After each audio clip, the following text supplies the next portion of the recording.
भोंदू बाबा अशोक खरात या अधिकारी बाबाचे जे जे कांड आहेत आणि ज्या ज्या ठिकाणी एफ-आय-आर होतील त्या सर्व एफ-आय-आर मध्ये रुपाली चाकणकर यांना सह आरोपी करण्यात यावं.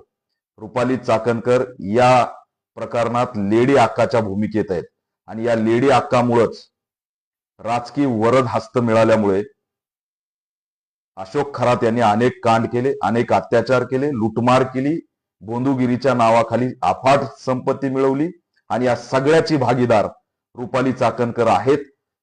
गोल गोल भूमिका आणि क्लीन चिट देण्याची जर भूमिका पक्ष आणि राज्य सरकारने घेतली तर याचे परिणाम राज्यभर दिसल्याशिवाय राहणार नाही.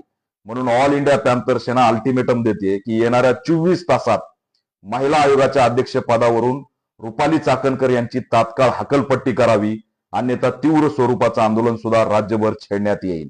मी राज्य सरकारकडे ही सुद्धा मागणी करतोय की 200 कोटीच्या आसपास या भोंदू बाबाने पैसे गोळा केलेत, संपत्ती गोळा केली. भोंदू बाबा सहित चाकणकर या दोघांचीही संपत्ती तात्काळ सरकारने जप्त केली पाहिजे आणि कठोर अशी कारवाई केली पाहिजे. या अशोक खरात भोंदू बाबावर मोका अंतर्गत सुद्धा कारवाई झाली पाहिजे. मी दुर्दैवाने नाशिक एसपींना विचारतो की इतर प्रकरणामध्ये त्या ठिकाणी हातपाये बांधून लंगडत लंगडत नाशिक जिल्हा बाले किल्ला म्हणत तुम्ही व्हिडिओ व्हायरल केले.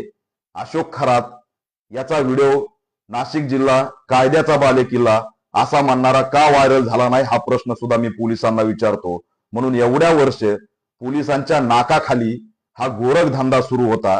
त्याच्यामुळे या संबंधित जे जे पोलीस स्टेशन आणि जे जे पोलीस अधिकारी आहेत त्यांचं सुद्धा निलंबन झालं पाहिजे आणि कठोर कारवाई झाली पाहिजे अशी ऑल इंडिया पॅंथर सेना मागणी करत आहे.